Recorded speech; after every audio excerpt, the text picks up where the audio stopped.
DZRD Sunshine Radio Report! Dagdag pang balita ang ipinaglalaban natin, hindi ang tao kundi ang bayan natin. Ayon kay VP Sara, alamin natin ang detalye ng balitang yan mula kay kapartner Jason Rubrico. Sa isang panayam sa The Hague, Netherlands, muling nagpasalamat si Vice President Sara Duterte sa mga kababayan na patuloy na nagpapakita ng suporta sa kanya at kay dating Pangulong Rodrigo Duterte. Pero iginit ni VP Sara na ang ipinaglalaban ng mga Pilipino ay hindi lamang para sa kanya o sa kanyang ama, kundi para sa bayan. Huwag lang natin kalimutan na ang ipinaglalaban nating lahat ay hindi yung tao, hindi si Pangulong Duterte o hindi si Inday Sara Duterte. Ang pinaglalaban natin dito ay yung bayan, yung injustice at rendition na ginawa nila sa isang Pilipino na kinuha nila sa loob ng ating bansa at hinatid nila dito.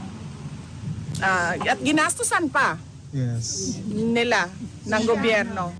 Tinuligsa ni VP Sara ang aniyay pagwawaldas ng pondo ng gobyerno sa pagpapadala ng isang Pilipinong akusado sa International Criminal Court.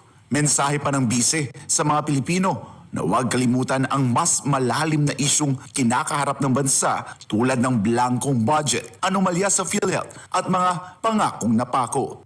Huwag natin kalimutan ang mga issue sa bayan natin tulad ng blanco sa budget.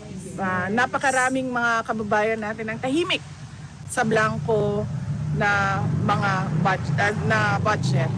At yung pagkuha ng pera ng PhilHealth at yung apparent na pagsisinungaling, iba yung sinasabi ngayong araw na ito, iba yung sasabihin bukas, at yung pagkapaako ng mga pangako. Unang-una na yung bugas. 20 ang bugas.